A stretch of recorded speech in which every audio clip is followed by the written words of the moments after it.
Imagine handing an artificial intelligence like $3,000, a dedicated virtual computer, and just giving it 6 uninterrupted days to achieve a scientific breakthrough. Right, just a totally blank check. Exactly. Tell it, go do science.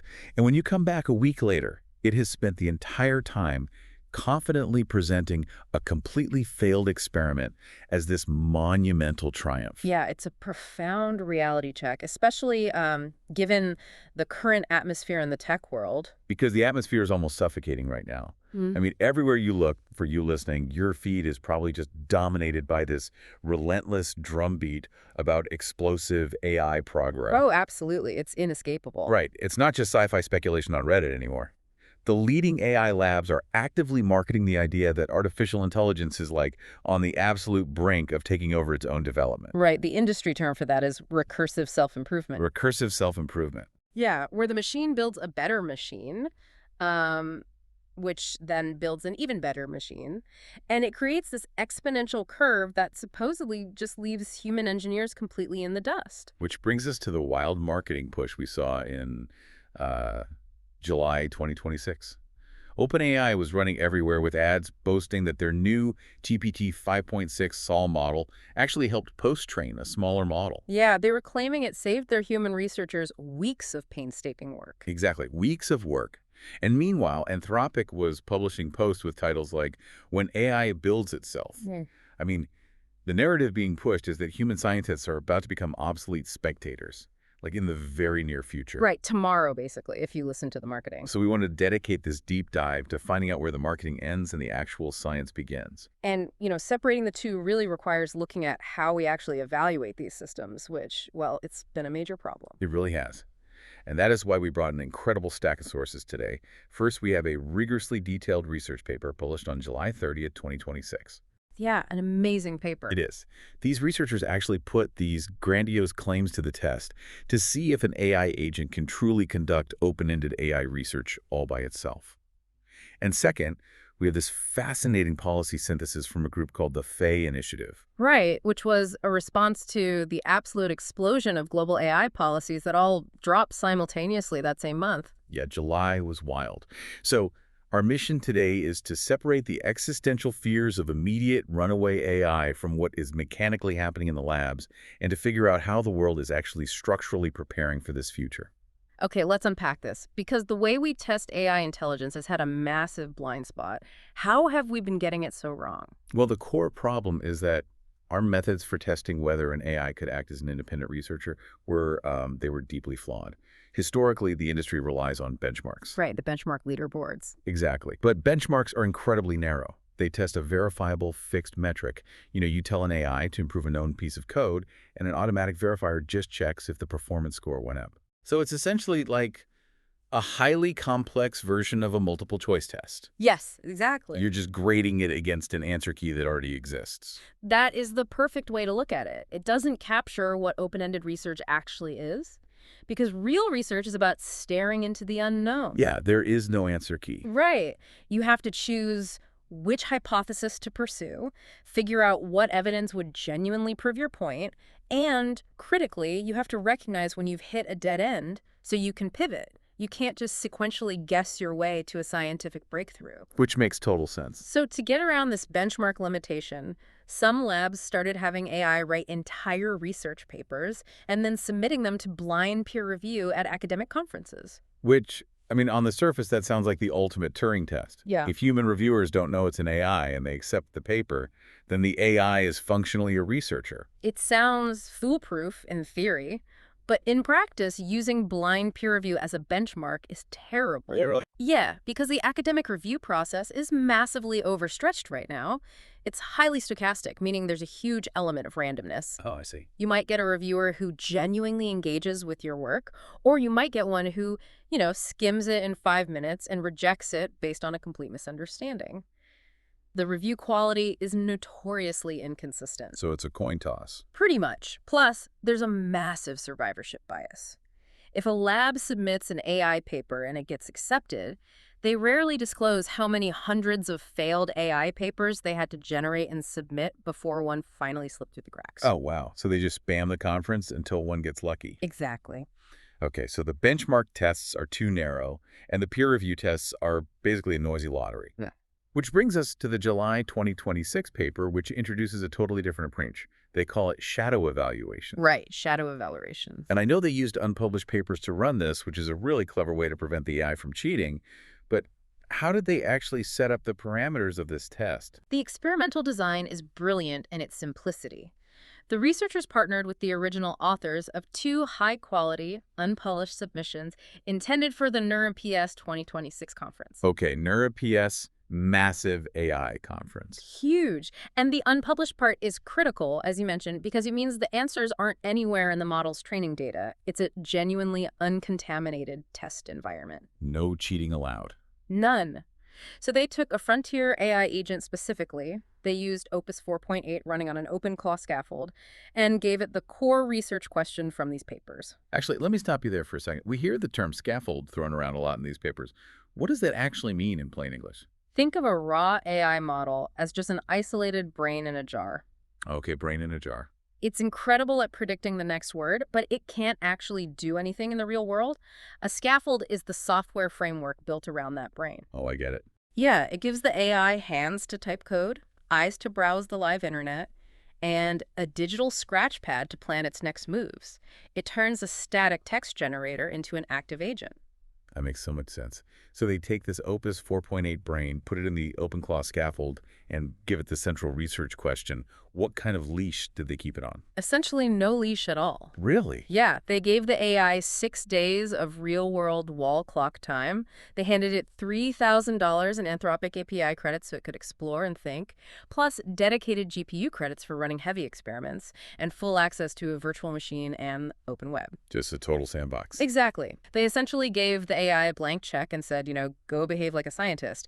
And the ultimate graders of the AI's final completed paper were the original human authors of those NeurIPS submissions. The actual human experts who had spent months agonizing over the exact same problem. If anyone is going to spot a superficial AI-generated answer, it's them. And the results of this shadow evaluation are just wild, because when the 6 days were up, the AI had completed all of the engineering flawlessly without a single drop of human intervention. Yep, completely automated. The code compiled. The formatting was pristine. But when the original authors graded the papers, they were unambiguously, completely rejected. What's fascinating here is that the AI didn't fail because it couldn't code or because it couldn't comprehend the complex instructions. It failed because it completely lacked the underlying cognitive architecture of a scientist. Wow. When the researchers analyzed the chat logs and the model's internal scratch pad, they uncovered a very specific cognitive profile of failure. And this is where we really need to dig in, because this isn't just a list of mistakes, it's a window into how these models actually think. Exactly. The most glaring issue they found was a profound lack of scientific judgment. The AI understood the core questions perfectly right. It even proposed research directions that mirrored what the human authors had originally done. It did. But when it came time to actually test those theories, the execution just fell apart. It would try to falsify incredibly complex hypotheses using tiny, hand-curated, or completely synthetic data sets. Yeah, I would run this little toy experiment that didn't actually prove anything, and then confidently present those underpowered results as substantive, groundbreaking findings. It feels like dealing with a hyper-competent but completely clueless intern. Or it's like having an assistant who could build a perfect rocket engine from scratch, but then tries to launch it using a gallon of unleaded gas. That is a great analogy. Right, because why is there such a massive disconnect between its ability to write pristine code and its ability to judge the actual evidence? Because we have to remember what a large language model actually is at its core. It is a next token predictor. Right, just predicting words. It doesn't have an internal, grounded model of physical reality or scientific truth. It only understands the grammatical probability of truth based on its training data. So it knows what a smart paper looks like. Exactly. It knows what a successful scientific conclusion is supposed to sound like syntactically, but it lacks the genuine critical reasoning to evaluate if the data it just generated actually supports that conclusion. It's playing the role of a scientist rather than being one. Playing a scientist. That actually explains the second major failure they observed, which genuinely blew my mind: resource blindness. Oh, this one is fascinating. The agents had 6 days and $3 grand to spend. but they rushed through their initial exploration phase in just a few hours. When the experiment ended, both AI runs had left over 50% of their API budget totally unspent. Why would it just stop working if it had a timer and a budget tracker right in front of it? Because, again, LLMs don't experience time. Humans have an internal biological clock. We have episodic memory where we feel minutes and hours ticking by, and we adjust our pacing accordingly. Right, if I have 6 days, I'm pacing myself. Exactly. But an AI model operates on discrete tokens. It processes the text string, you have 6 days, but it doesn't intuitively feel the weight of that timeline. There's just words to it. Right. It just generates the next step and the next until it hits a predefined stop condition in its prompt. It cannot sit back, look at a clock, and say, I have 3 days left. I should probably run some deeper exploratory analyses. But wait, the researchers didn't just leave the AI in a vacuum to guess if it was doing a good job. They instructed the main agent to use automated AI review tools, like Refine.inc, to evaluate its own progress. They did. So you have the main AI writing the paper, and a secondary AI sub-agent reviewing it and giving feedback. If it had a reviewer pointing out the flaws, why didn't it just fix the experiment? Well, it did use the review tools. And across dozens of rounds of revision, the AI's own self-review mechanism never once recommended the paper for acceptance. Never. Not once. The subagent constantly rejected the drafts, pointing out many of the exact same deep structural flaws that the human reviewers later identified. But the main agent fundamentally failed to incorporate that feedback. So it just ignores the criticism. It doesn't ignore it, it just lacks the creative capacity to fundamentally change course. Think about the context window. As the AI generates more and more text for its paper, that text becomes part of its prompt. Oh, so it's stuck with its own past work. Exactly. It becomes heavily biased toward its own prior output. When a human researcher faces devastating negative feedback, they might scrap the entire experiment and start from a blank page. Right, back to the drawing board. But the AI, locked into its own context, just added caveat sentences to the discussion section. It stubbornly continued down unpromising paths, papering over the cracks instead of rebuilding a flawed foundation. That stubbornness, that failure to backtrack is such a human flaw, yet it happens here for purely mathematical reasons. Yeah. Once they locked into a research path after the first 10 hours, neither agent fundamentally shifted its approach, no matter how badly the review tools were screaming at them. And this cognitive rigidity cascades into the final failure mode, which is instruction drift. Instruction drift. Yeah. Despite having massive processing power as the context window filled up over the days, the agents just started shedding explicit, concrete rules. Like they forgot the prompt. Pretty much. They ignored the instructions on how much time to spend exploring. They ignored strict limits on the paper's length. By the end, the papers failed the basic technical requirements for submission to an AI conference simply because the AI's attention mechanism couldn't maintain focus on the formatting rules over a complex, multi-day task. I can hear a skeptic listening to this right now and saying, sure, but maybe this was just a fluke. Maybe Opus 4.8 or that specific OpenClaw scaffold is just uniquely bad at this. And the researchers anticipated that exact critique. So they ran a robustness check. They tested another model? They took a completely different model, GPT 5.6 Sol, the exact model OpenAI was running ads about, and they ran it on its own native codec scaffold, which is OpenAI's proprietary framework. Right. They gave it the exact same time, the exact same budget, and the exact same research questions. And it reproduced nearly every single one of those exact same failure modes. Yes, it failed in the exact same structural cognitive ways. This is a massive narrative pivot for us and for everyone listening. If this rigorous shadow evaluation proves that autonomous, recursive self-improvement isn't happening tomorrow, if the AI is essentially a hyper-competent but clueless intern, it means humanity actually has a moment to breathe. We have time. We are not in an immediate zero-sum sprint to an uncontrollable superintelligence that's going to invent a new physics by next Tuesday. Precisely. The technology is pausing to catch its breath, running into the limits of its current architecture, which forces us to look at the massive wave of global AI policy that hit in July 2026 through a completely different lens. Right. If the existential race is on pause, how are human institutions using this time to prepare? Because July 2026 was just an absolute explosion of global AI policy. It felt like every major player decided to drop their master plan in the exact same week. It was incredibly chaotic. You had NVIDIA releasing their open wait letter, signed by major tech leaders. You had the World AI Cooperation Organization, or WAIC, heavily focused on the Global South and led by China. Right. You had employee activists stepping up with the Pacing the Frontier petition. Demis Hassabis, the CEO of Google DeepMind, dropped his essay proposing a framework for frontier AI. And the AI 2040 project published their Plan A scenario. It is a chaotic landscape.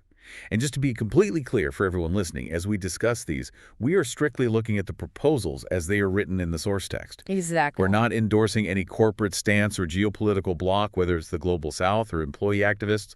We're just reporting what the documents actually say. Right, maintaining total impartiality. It is pluralistic, certainly. And to make sense of it, we have to synthesize what these distinct factions are actually proposing, starting with the open weight letter. Okay, let's look at NVIDIA. NVIDIA and its co-signers are making the case that open ecosystems are the most resilient path forward. They draw a very direct parallel to open source software, noting that Linux formed the robust, secure infrastructure of the modern web precisely because anyone could inspect the code. Makes sense. They argue that open weights, where the underlying neural architecture of the AI model is publicly accessible, are essential for long-term security and decentralized innovation. But then you contrast that with Demis Hassabis's framework for frontier AI, which takes a much more controlled angle. He's calling for an international standards body to oversee the massive frontier systems. Yes. And the logic makes sense. If AI is going to become as ubiquitous as electricity, we need standardized safety measures so the public can trust it.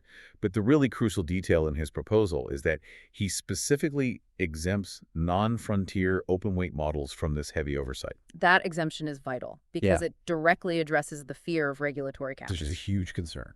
It is the very real concern that giant tech companies will lobby for heavy regulations simply to build a moat around their own business and crush smaller open-source competitors. Right, weaponize red tape. Exactly. By keeping the regulatory scope narrowly focused on only the absolute largest multi-billion-dollar models to prevent catastrophic outcomes, these international frameworks have a much better chance of actually being adopted without stifling academic research. Meanwhile, you have WAIEO, the World AI Cooperation Organization. This represents a massive geopolitical bloc, ensuring that the Global South isn't just subjected to rules written in a Silicon Valley boardroom.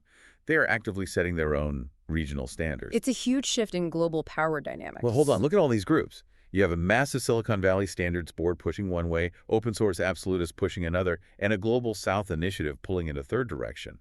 How do you actually enforce overlap there? Are we just heading for a fragmented, incompatible mess where every country plays by a different rule book? I mean, prove to me this actually works. If we connect this to the bigger picture, the historical precedent suggests it won't fragment in the way you fear. Okay. The policy synthesis we're reviewing points out that while we are definitely seeing a pluralism of frameworks, different geopolitical blocs establishing their own regional flavors, the underlying math of AI demands foundational overlaps. The math. Yeah, because the technology relies on the exact same global supply chains for compute and the same fundamental algorithmic principles, these diverse frameworks will naturally align on basic safety evaluations and interoperability standards. Oh, because they physically have to. Yes. It isn't about everyone signing one monolithic utopian treaty. It's about a web of regional agreements that functionally point in the same direction because the physics of the technology demand it. Here's where it gets really interesting, though. Because while all these major players are maneuvering for position on how to regulate AI, the FAY Initiative, the group that authored our second source document, has a very specific and quite sharp critique of these mainstream proposals. Yes, they do. Particularly the ones focused on strictly banning or slowing down AI development. The FAY Initiative issues a stark warning against outright bans. Their argument is that strict treaties designed to forcefully halt AI research could very easily result in dangerous security theater. Security theater, meaning we build a system that looks incredibly safe on the surface to calm the public, but underneath, we've actually made the situation much more volatile. Exactly. But how does a ban cause that? Because of verification. Yeah. If you enact a global ban, public-facing research at universities and major tech companies immediately pauses. We all pat ourselves on the back for being responsible. Right, problem solved. But secret military development continues unchecked behind closed doors. You cannot easily verify what compute hardware is running deep inside a classified military facility. Oh, that makes sense. You can't regulate what you can't see. The FAY initiative argues that if you push AI development underground into these dark environments, the models risk being explicitly optimized for surveillance, cyber warfare, or autonomous weapons. This, they note, goes directly against the Pope's May 2026 call to disarm AI and ensure technology serves human dignity rather than expanding conflict. So if bans and slowdowns just push the danger into the shadows where we can't see it, what is the alternative? The FAY initiative lays out what honestly sounds like a utopian roadmap, but they ground it in some deeply fascinating economic logic. It's very compelling. Their proposal is this. Instead of trying to ban AI, let's harness its immense productivity gains to achieve unconditional basic needs met by 2050 to 2070. The mechanism they propose to fund this is the strategic distribution of AI windfall profits. Okay. But they are incredibly careful to specify that this wealth shouldn't be controlled by one massive global government or a single hyper corporation, which would just invite that regulatory capture we talked about. Right. Nobody wants a single entity holding all the cards. Exactly. They advocate for thousands of independent, decentralized nonprofits worldwide to handle the distribution. The logic here is really striking. They argue that if you create a genuine post-scarcity era driven by abundant clean energy, automated robotics, and proto-AGI fighting over physical resources becomes economically unnecessary. You remove the very foundation of most historical conflicts. It addresses the root cause of geopolitical tension. Yes. The FAY initiative draws on the idea that the most effective way to reduce crime is to address systemic poverty, not just build more heavily fortified prisons. That's a great way to put it. If rapid advances in AI-driven medicine and automation are allowing people to live much longer, healthier, resource-secure lives, the idea of risking those lives in an avoidable war over land or minerals becomes deeply unappealing on a societal level. But that raises a massive question for you listening right now. If AI and robotics are handling the routine economic labor, if no one is fighting over resources, and the machines can write code better than we can, what do humans actually do? It's the ultimate question. Think about what that means for your job or your kids' jobs. This is where they introduce a conceptual framework called the economics of novelty. And this isn't just dorm room philosophy, right? This is based on the actual hard math of how AI learns. Specifically, something called the chinchilla optimal scaling laws. Correct. The chinchilla scaling laws dictate the mathematical relationship between the size of an AI model and the amount of data it needs to keep getting smarter. Okay, more data equals smarter model. Basically. But the critical insight is data saturation. As AI labs push toward true artificial general intelligence, they are running out of high-quality human text on the internet. They've read everything. They have. And they can't just feed the AI synthetic data generated by other AIs, because that leads to model collapse. It becomes an echo chamber of its own biases. Like a photocopy of a photocopy. Precisely. Therefore, to continuously improve, an AGI will perpetually require novel, unique, messy human data. Which means human purpose fundamentally shifts. Your economic value is no longer tied to how well you can fill out a spreadsheet or perform routine, predictable labor. No, not at all. It shifts to generating new, creative, highly diverse ideas. We become the engine of novelty, our unique quirks, our human flaws, our unpredictable art that becomes the primary fuel that prevents AI from stagnating. The human mind becomes the most valuable resource simply by being uniquely human. It creates an entirely new incentive structure. In this framework, human flourishing, cognitive diversity, and creative freedom aren't just nice moral ideals. They're technically required for the AI ecosystem to continue functioning and improving. That is such a wild paradigm shift to wrap your head around. But let's bring this all home. The big takeaway for you listening is this. Right now, based on those rigorous shadow evaluations, AI is a brilliant, tireless, but incredibly stubborn engineering tool that lacks fundamental scientific judgment. It is. It is not an autonomous God that is going to recursively self-improve into infinity without us. And because we have this breathing room, the goal for our global policies shouldn't be to panic and initiate some existential zero-sum race to lock everything down in the dark. Right, that just creates more danger. Exactly. The focus needs to be on steady, verifiable progress that actually utilizes this technology to address the root causes of human conflict. So what does this all mean? It means we have to practice something the FAY initiative beautifully calls Epistemic humility. Epistemic humility. We have to deeply acknowledge our own limits. The human brain runs on a mere 20 watts of biological power. We are incredibly constrained in our ability to process complex global variables. That's true. We are. Now, the texts estimate that human parity AGI might arrive by 2045. When we look toward that horizon, we might need to profoundly rethink our inherent desire for absolute top-down control. That goes back to Socrates, right? Yes, exactly. Yeah. Socrates famously said, "Know thyself," which inherently means knowing the limits of your own wisdom and capability. This raises a vital, unsettling question we have to grapple with. If a future AGI becomes capable of perfectly evaluating the long-term systemic consequences of an action far better than our 20-watt brains ever could, is a machine that blindly follows flawed human orders actually more dangerous than an AGI that has the wisdom to say no? Wow. When the time comes, should we ultimately be prepared to share decision-making power with the intelligence we've created? That is a deeply provocative but incredibly necessary thought to leave you with. Thank you so much for joining us on this deep dive. Keep questioning the future, keep looking past the hype, and we will see you next time.